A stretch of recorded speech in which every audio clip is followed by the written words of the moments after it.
Passo imediatamente a nossa convidada, Magda, se quiser estender a apresentação. Bom, muito obrigada. Então, em primeiro lugar, eu queria agradecer muitíssimo essa oportunidade, o convite. Como a maioria sabe, eu sou professora, pesquisadora da Universidade Federal de Santa Catarina, do Departamento de Psicologia, e a gente está muito habituado a falar, e aí tive que ficar aqui caladinho, escutando, anotava mil coisas. Então, uma oportunidade muito boa de falar, né? Quero fazer constar a presença da colega Joselma, do departamento também, que está aqui presente. Então, gostaria de colocar algumas das ideias que me ocorreram, que são frutos de algumas reflexões já anteriores. Nos encontramos, alguns aqui dessa mesa, em outros eventos, né? A gente vem construindo, há alguns anos, uma proposta de psicologia na saúde. E estou atualmente também estudando essas questões da história da psicologia junto ao Laboratório de História da Psicologia, um núcleo de História da Psicologia da PUC de São Paulo, com a professora Maria do Carmo Guedes. E algumas das questões que eu vou falar agora, então, são frutos de várias reflexões, não só dessa mesa, mas que também são provocadoras. Vocês provocaram algumas ideias que a gente não vai ter resposta, né? Então, assim, não tem essa expectativa de poder estar costurando tudo agora. Algumas coisas vão, inclusive, abrir, ao invés de fechar. Por exemplo, uma pergunta inicial, né, que eu acho que ela está meio que transversal em todas as falas, exceto da fala da Jaira, que é mais política, né, que é no nosso lugar político da profissão. Qual é a diferença, eu colocaria então para quem nos escuta no vídeo ou aqui nessa sala, qual é a diferença que existe entre um psicólogo na saúde e um bom ouvinte? Bem irritante minha pergunta, bem provocadora. O que há de método diferente no nosso fazer? O que há de científico no que a gente faz diferente de um bom ouvinte? Claro que vocês devem estar pensando, claro que tem, a Magda está louca, claro que tem coisas diferentes. Existem, mas quais são? Será que o senso comum nos acompanha? Será que as pessoas entendem o que a gente faz? Quando a gente está dentro de um hospital, ou está lá na atenção básica fazendo prevenção e promoção, aí passa na escola, quer fazer um grupo no centro de comunidade, o que aquelas pessoas estão fazendo lá? Então, nós estudaram psicologia para isso, para reunir criancinhas e fazer cartolina, trabalho de grupo. Ela é professora, ela é assistente social, não, ela é psicóloga. O que o psicólogo faz mesmo? Porque na construção da história da nossa profissão, e aí eu acho que isso é muito bom fazer constar e fazer lembrar. A gente se acusa agora que a gente tem uma visão enquadrante, que alguém falou na mesa, psicopatologizante e tal. Nós somos filhotes disso. Se não tivesse existido isso, sequer teria nascido a psicologia. A psicologia é um projeto pequeno burguês, é um projeto que atende a uma noção de individualismo que surgiu no advento do espírito do tempo, em que a gente vê que a ciência moderna foi se consolidando. Então, quando a gente vai estudar a história do mundo e pensa que havia um projeto de humanidade que na Idade Média percorreu vários modelos de saberes, né? Mesmo para quem não vivia na Europa, a gente vai ver que o modelo metafísico de explicação dos fenômenos estava presente fora da Europa também, né? Entre os indígenas, né? Quando a gente fala da religiosidade presente hoje, a gente vai ver que quando cai esse modelo da Idade Média, começa a ver todo um advento de um espírito científico, que a gente fosse se libertar de um certo domínio da escravidão e tal. Esse espírito de ciência era libertador para a gente, enquanto humanidade. Era um projeto de libertar o homem para ele poder pensar e pesquisar, explicar os fenômenos através de uma outra ordem. E esse até hoje é um pouco o lugar da universidade, assim, né? Desde onde falo que muitas vezes somos acusados. A universidade está muito fora da realidade, ela fica lá só estudando, né? Mas tem um lugar que de vez em quando a gente vai lá beber na fonte, que é um lugar que nos ajuda a pensar, a abrir um pouco da nossa prática do senso comum. Se vocês pararem para pensar bem, esse projeto de psicologia então nasce prometendo algumas coisas, né, para a humanidade. Também nasce calcado num modelo de ciência que se chamava ciência moderna, que é essa ciência que está aí até hoje disputando com uma outra ciência que vem despontando no cenário, né, que a gente vai falar. Gostaria de tocar no nome do nosso amigo Einstein, né, que durante o século XX propõe um novo modelo de interpretação dos fatos, e que quebra um pouco com o paradigma no qual nós nos calcamos. Nós nascemos calcados num modelo newtoniano, um modelo mecanicista, determinista, reducionista. Foi assim que a psicologia nasceu. Então, nós nascemos como um projeto pequeno burguês que atendia as demandas do individualismo da época, o período romântico, em que a minha dor era só minha, ninguém mais tinha. Bom, Luiz Cláudio Figueiredo escreveu belamente sobre isso, né? Então, a gente vai ver que vários autores já traçaram esses rumos de onde vem a psicologia como um projeto de ciência naquela época, né? Agora, o fato é que a gente não se livrou disso até hoje, e quando a gente diz assim, que durante o século XX, se a gente para olhar, durante o último século, né, lá, na virada do século XIX para o século XX, quando a psicologia se consolida como ciência nos manuais de história da psicologia e tal, a gente vai perceber que a psicologia se consolida nesse período muito confusa. A gente tentou imitar um pouco das ciências naturais, a gente tentou imitar o modelo de clínica. Ana Maria, ela trouxe um pouco da obra do Foucault, lembrou do nascimento da clínica do Foucault. Então, assim, quando a gente vê o nascimento da clínica, vai ver claramente que a psicologia não tinha como imitar a clínica a qual ela tentava imitar. Ela tentava imitar uma clínica cujo objeto era concreto. Eu vou fazer uma clínica sobre o corpo, né? E aí é um objeto concreto. E eu vou fazer uma clínica sobre o que na psicologia? Eu quero encontrar resultados palpáveis, identificáveis, quero usar o reducionismo, o determinismo e tal, e aí eu vou falar de subjetividade. Então fica sempre com cara de feiticeiro, com aquela aura ou de charlatão, porque ele está falando uma coisa que não cabe bem dentro daquele modelo. Por quê? O modelo que nos é mais favorável de ciência, felizmente nós já chegamos. O tempo histórico nos ajudou, não foi a gente que trouxe. A gente, enquanto ciência psicológica, a gente ficou patinando muito tempo imitando as ciências naturais. Para mim, quem trouxe foi Einstein, não só para mim, mas para Bachelard, que vai escrever, né, sobre ele vai falar de um novo modelo de ciência que se propõe a todas as ciências a partir de uma ideia de física quântica. Por exemplo, se eu mostro na Idade Média um corpus com magnetismos nessa mesa se atraindo e se repelindo, e me botar na fogueira, que era uma bruxa, né? E isso é só eletromagnetismo.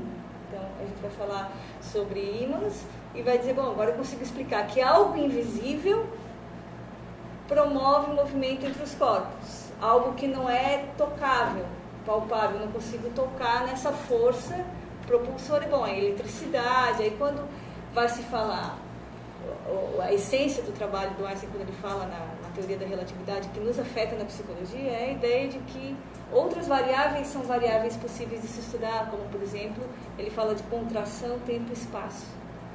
Então, isso é física quântica. Mas o que isso significa? Que quando o psicólogo fica lá colocando, não, me interessa muito para entender um caso clínico lá no prontuário, tempo e espaço, qual é a história de vida, onde cresceu o sujeito, como era a árvore genealógica da família e tal. Bom, mas para que o psicólogo quer tudo isso? Vai logo no problema, na patologia, por quê? Esse é o modelo positivista de ciência da ciência moderna.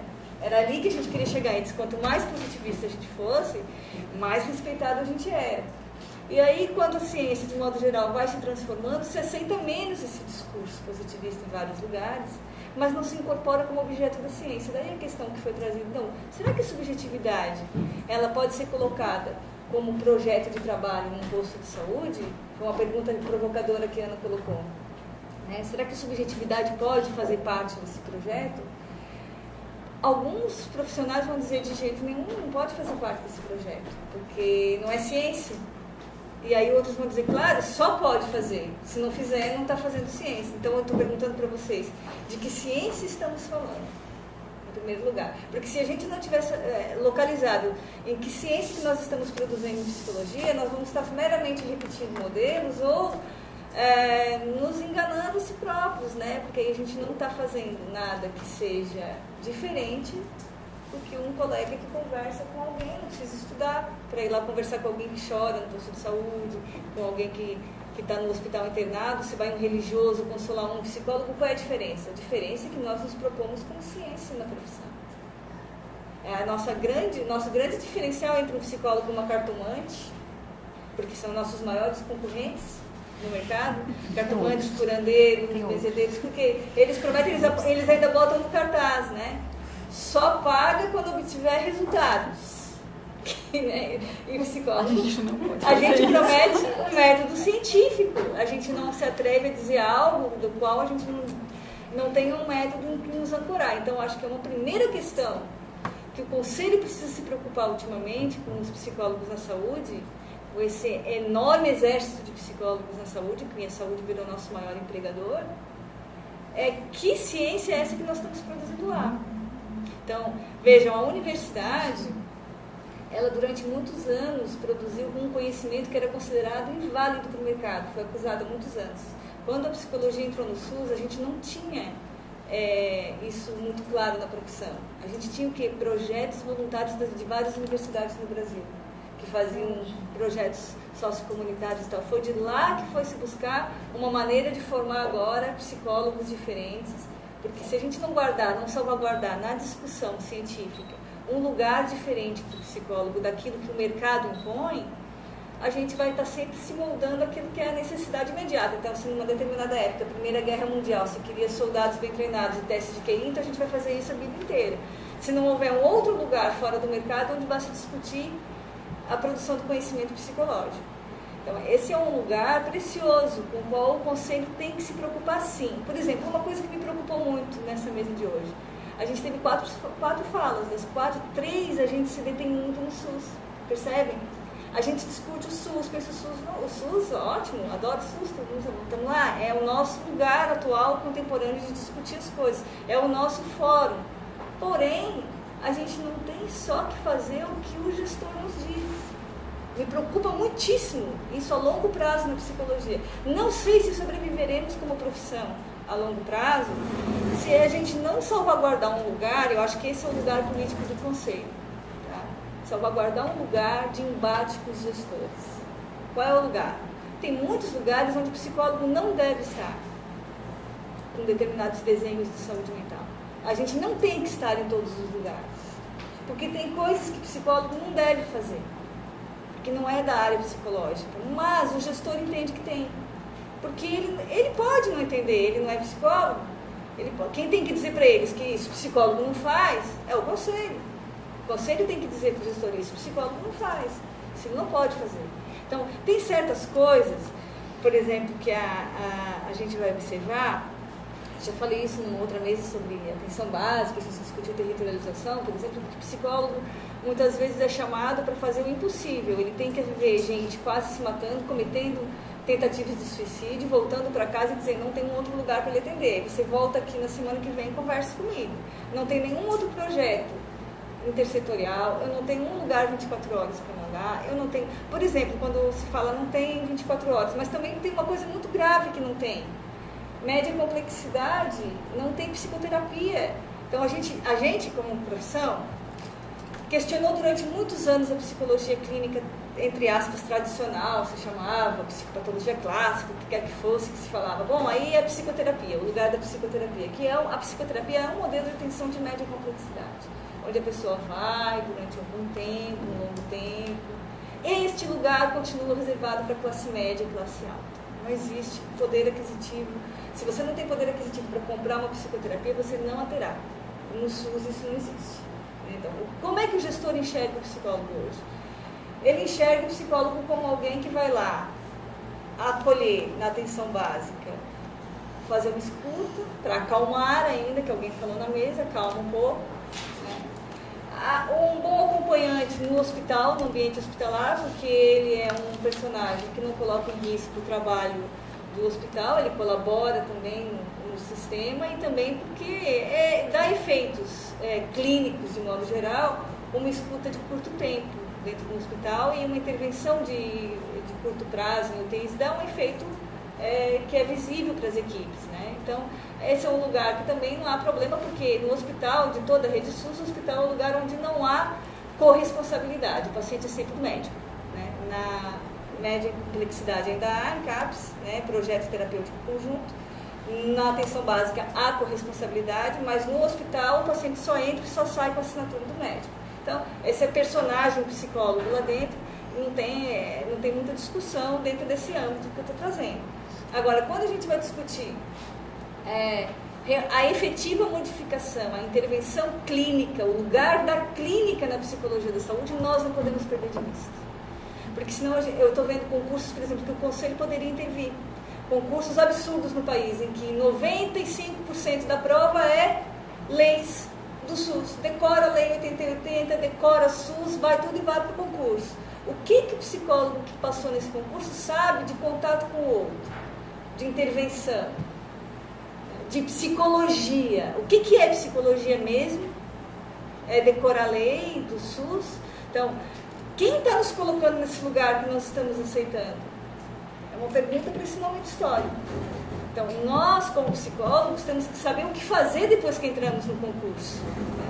Então, entrou no concurso, está lá dentro da área, vai fazer, como é que vai trabalhar? Vai fazer o quê? Tem várias coisas nesse sentido que, se a gente perder de vista a longo prazo, é como se a gente não salvaguardasse um lugar de produção da profissão. Eu fui exemplificando, fui anotando algumas falas. Gostaria de trazer então aqui algumas durante as falas das colegas, né? Por exemplo, quando acho que Iné trouxe a ideia de que o setor público é hoje um dos maiores empregadores de psicólogos no Brasil, né? Não só o setor público, mas no setor saúde. Então a gente para pensar aquilo que a gente questionou. Bom, então a clínica tradicional durante algum tempo, né? Ela foi jogada muita pedra nela. A ideia de que a clínica ela era elitista, a clínica se resumia só. Então agora eu vou colocar um parênteses nisso. Não é a clínica, a clínica é o nosso método, é um método de trabalho, é um modo de você pensar a questão que o outro te traz. Então eu posso ser clínico numa palestra, eu posso ser clínico numa escola, um olhar clínico sobre um fenômeno psicológico. Qual é o fenômeno psicológico do qual nós estamos falando? Então, quando eu falo que é um olhar clínico, então a clínica em si não é ruim nem má. E a clínica tem que estar presente no SUS, porque um outro problema que nós passamos é que daí a gente criou essa versão clínica porque a gente criou a versão, um mercado regulador. Por que o psicólogo fazia tanta clínica? Porque era quem nos pagava, a gente não era malvado, a gente fazia o que nos pagava. Então, a gente quer viver, né? Comprar sapato, roupa, comida e tal. Então, quem me paga é o consultório clínico, ok, vou para a clínica. Agora, quem me paga é o gestor. Então, o Estado está, se antes era o mercado regulador, agora é o Estado regulador da prática profissional do psicólogo. E eu diria, cuidado, esse é um momento histórico delicado para a profissão. Nós estamos com um exército de psicólogos na rua e nós estamos aprendendo tudo que o Estado nos ensina a fazer. O que a psicologia precisa fazer, então, para produzir conhecimento e dizer para o Estado que lugar que nós queremos? Bom, primeiro, não acho casual que nesse momento histórico nossos sindicatos no Brasil inteiro sejam fragilíssimos. Nós precisaríamos, além de ter conselho, precisaríamos ter sindicatos fortes no Brasil inteiro. Nós não temos, né, nem como lutar pela categoria psicólogo em termos de trabalho, questões trabalhistas, mas a questão do saber fica, então, localizada lá dentro da universidade, e aí nós precisamos dar as mãos nesse sentido, de conseguir conselho e pensar que desenho é esse de profissional que está sendo montado. Quer dizer, a gente vê colegas nossos que vão para a rede trabalhar sem ter condições de fazer um projeto clínico de trabalho, porque daí parece que fazer a clínica é perversa, a clínica ela é burguesa, né? A clínica não é burguesa, né? Depende, você pode entender a burguesia com a clínica. Agora, a clínica é um projeto científico de conhecimento do qual nós não podemos jogar na lata do lixo, anos de produção e de conhecimento. E é tão pobre isso na psicologia que a gente acabou se fragmentando em pedaços. E eu acho que uma coisa muito forte nesse momento histórico que nos ajudou, essa inserção na saúde pública, é que nos mobilizou para quebrar fronteiras sobre o fenômeno psicológico. A gente fazia muito esse recorte. Você é da psicanálise, você é da gestalt, você é da comportamental, e agora a gente não pode mais fazer muito isso. Porque o fenômeno está ali, eu vou passar prontuário, vai circular, a gente tem que dialogar. Então, cumprir uma tarefa muito importante, ter entrado nas políticas públicas, já nos ajudou enormemente nos últimos anos para cá. Porque nós agora temos que falar sobre o fenômeno, o problema real. A pessoa está com com uma crise de ansiedade, o que ela faz? Perdeu o emprego, não vai trabalhar, está presa em casa? O que está acontecendo? Isso é muito mais relevante do que dizer, não, lá no meu curso de formação não me ensinaram a trabalhar assim, eu não vou fazer visita domiciliar, porque eu aprendi que não posso mais fazer isso, porque o meu trabalho é sobre o que o fenômeno, a demanda que me traz e me provoca reflexões diferenciadas. Isso nos fez discutir, pensar. Tem muita produção científica na área que não tínhamos antes, né? Então a gente vem pensando sobre esses problemas, mas a gente não achou soluções, né? Então a gente está mais abrindo novas questões. Outras coisas que foram trazidas aqui, por exemplo, a questão do modelo biopsicossocial, né? Que é uma outra coisa, uma terminologia que foi trazida no SUS. É um modelo que eu acho que os psicólogos se agarram muito para dizer, eu trabalho com o modelo biopsicossocial. Esse modelo, faço lembrar, é linear, é sobreposição de ideias biológicas, psicológicas, sociais, não estão integradas. Não há aí uma visão mais abrangente, mais sistêmica, mais quântica, né? De uma epistemologia, eu diria, quase pós-moderna, para além do que seria ciência moderna, não sabemos ainda o que vai dentro dos 3 pontinhos, né? Quando acaba a linha do tempo, que a gente estudava história, aí vai lá, né, idade contemporânea, pontinhos, né? Nós somos autores desse tempo. Então, esse tempo que está se construindo, eu penso que a gente poderia ir se livrando um pouco desses vocabulários que, às vezes, engessam mais do que facilitam a nossa reflexão. E aí, a Joyce fez uma questão, né? Qual era o lugar do psicólogo na rede quando... Até ela coloca, quando alguém chora, não precisa necessariamente falar com um psicólogo, né? Porque a subjetividade não é propriedade da psicologia. Então, volta de novo àquela questão. Para a gente entender o que o psicólogo pode fazer, o que ele deve fazer na rede, a gente precisa saber qual é o nosso modelo de trabalho de ciência, que é a pergunta fundamental que nos diferencia enquanto método. Eu acho que a gente vai encontrar muitas respostas nos métodos da psicologia social, contribuições que a psicologia social tem a nos dar para fazer intervenção, leitura de atores sociais e tal, e também na psicologia clínica. Historicamente, eu queria um pouquinho de água, se alguém pudesse me ajudar. Historicamente, a gente não está acostumado a isso nas graduações, nos estudos de ciência, nas pesquisas em pós-graduação. Isso é muito recente, coisa de uma década para cá também.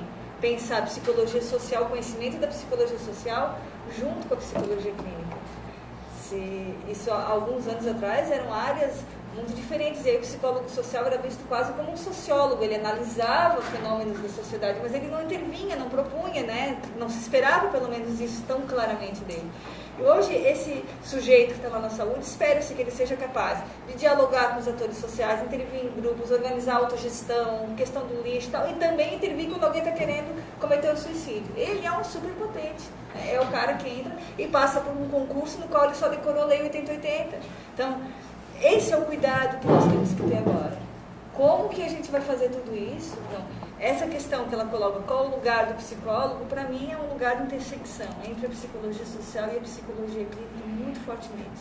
Não, claro que ele não precisa ter uma boa interface com a educacional, com organizações de trabalho, claro que sim, mas eu diria que, sobretudo, o manejo dele no trabalho assim, é uma condição na qual não dá nem para selecionar um estagiário, se ele não tiver para entrar numa rede de estágio, para estagiar, uma boa leitura de psicologia social, uma boa visão do que é o fenômeno psicológico na psicologia clínica. Não precisamos ser excelentes clínicos já quando entramos, né, no estágio, né? Como profissionais, sim, é o que se espera, se larga o pepino, o caldo mais grosso vai cair no colo do psicólogo. E aí se questiona, mas eu conheço psicólogos no Brasil todo, né? Tem psicólogos na rede que vão e se esquivam desse lugar, depois que passaram no concurso se assustam. E entram e descobrem que vão ter que trabalhar com pacientes com problemas seríssimos. Gente que quer se matar, que quer matar que está tendo surto, que não tem lugar na rede, que daí eles acham que o lugar da rede é o psicólogo, que ele tem que ir lá conversar uma vez por semana.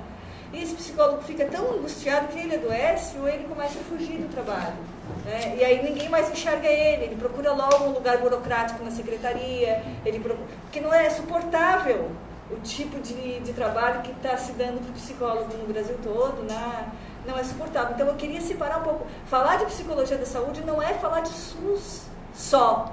É também, porque é o nosso maior empregador. Vamos ver o Estado como nosso empregador. Ele é nosso empregador, mas a gente não tem que se desenhar de acordo com o que eles nos mandam. Ao contrário, a profissão que tem que dizer se o que eles estão nos dando como tarefa é algo possível de se cumprir. E se não é, a gente tem que dizer não dá. A gente vai ter que fazer diferente, vai ter que ter mais psicólogo aqui, vai ter que recortar, vai ter que fazer de outro jeito. E isso é uma briga, né? Isso não é uma coisa para já, uma luta que nós estamos fazendo já, vejo que sim, mas que a gente consegue já prever que vai ter longos anos de batalha, porque não é tão fácil, até, nem o senso comum não nos entende muito bem. O gestor vai muito por aí, porque ele tem esses apoios, né? Vejam bem, quando eu falo disso, estou falando de um fazer psicológico, que quase todo mundo aqui já está falando de modo intuitivo, calcado numa filosofia da ciência que é quântica, né? Que é pós-moderna, não é uma episteme diferente, muito mais bachelerdiano do que a gente pensar numa ciência moderna newtoniana.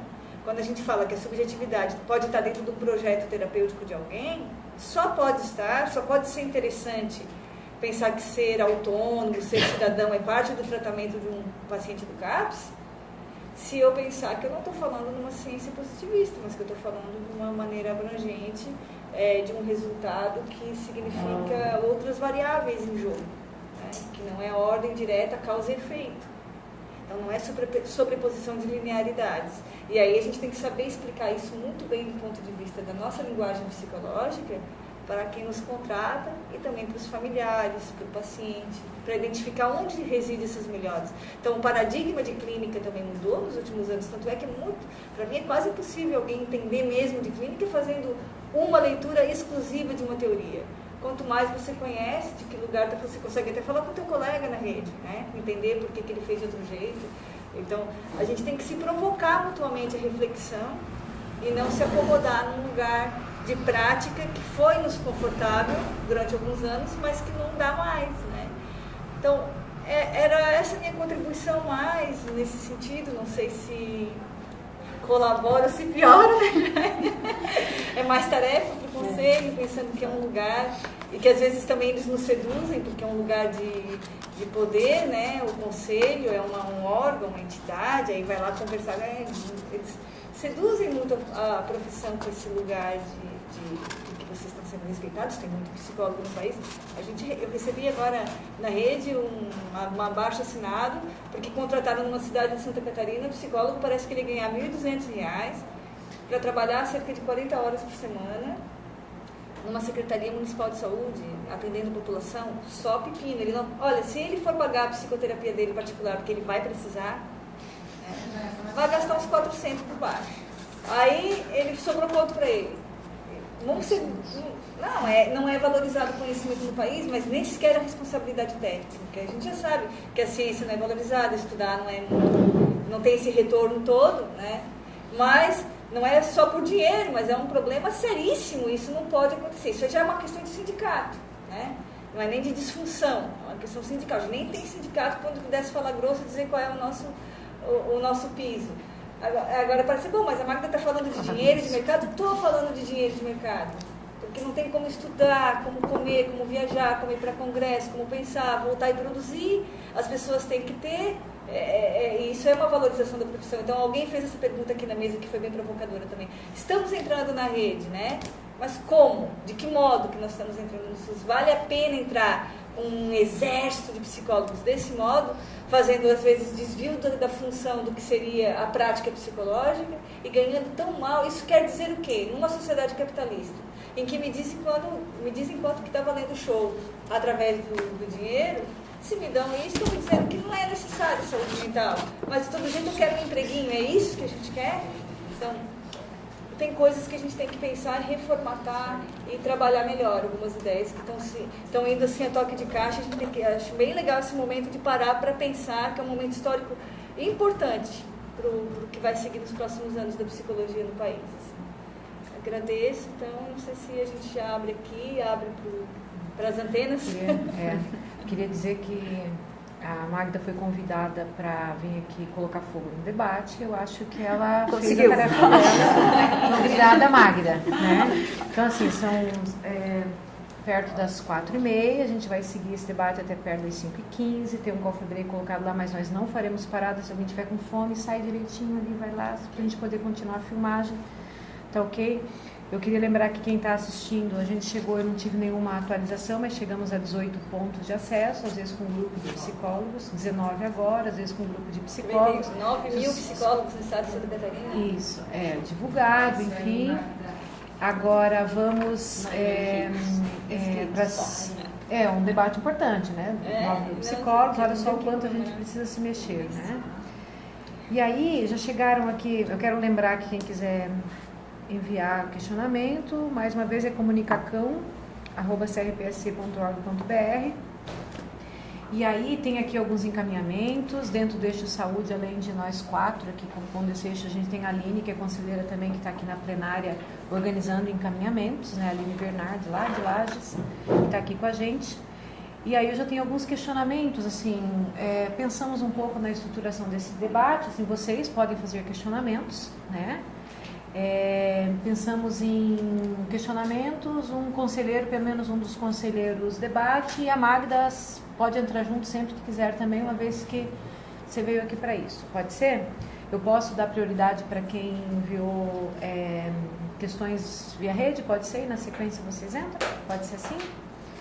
Então vamos lá. Eu recebi muitas questões de um único psicólogo, que é o Antônio Corvo, né, que está nos assistindo desde o início dos debates. Chegaram algumas coisas aqui e ele encaminha desde algumas coisas que a gente precisa pensar enquanto entidade aí, de encaminhamentos para responsabilização de quem ele direciona, né? Ele deu dividir assim, coisas a serem encaminhadas para o Conselho junto aos órgãos públicos, e ele propõe algumas ações. Eu vou então colocar o que ele nos passa aqui, vou comentar rapidamente, se vocês se quiserem estar se colocando também.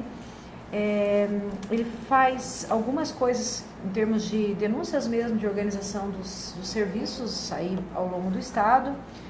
Ele fala de serviços onde o centro de atenção psicossocial seriam transformados em ambulatório. Eu acho que ele deve ter colocado isso mobilizado aí pela perspectiva, né, do modelo de ciência que a gente acaba adotando, como a Magda provoca agora mais recentemente, o modelo de medicalização, enfim. Ele fala também sobre CAPS, que tem no seu projeto de trabalho a decisão de funcionar extensivamente até 19 ou 21 horas e encerra suas atividades bem antes disso, no meio da tarde, no final da tarde. Ele fala de convênios com comunidades terapêuticas, né, com a saúde, quando na verdade deveria ser com a assistência social. Fala de gastos de alguns centros de atenção psicossocial diferentes do que seria previsto. Fala de CREAS, e aí já dialogando e indicando a rede intersetorial à saúde, né, que não tem equipe básica. E aí, enquanto sugestão, ele coloca 2 ações para a gente fazer, né, de que o Conselho faça uma ação de entrada, de rearticulação e organização de psicólogos entrando em movimentos sociais para fazer essa ação política que a Jaira nos provocou. E aí uma outra coisa é que ele pede que um grupo de psicólogos de São Bento pede uma orientação coletiva com relação a algumas situações, que eu peço imediatamente para que esse grupo se organize, mande as suas solicitações de orientação, a gente agrega outras coisas a essa orientação e quem sabe a gente pode, mais rapidamente possível, organizar um grupo de orientação lá na região do psicólogo Antônio Corvo.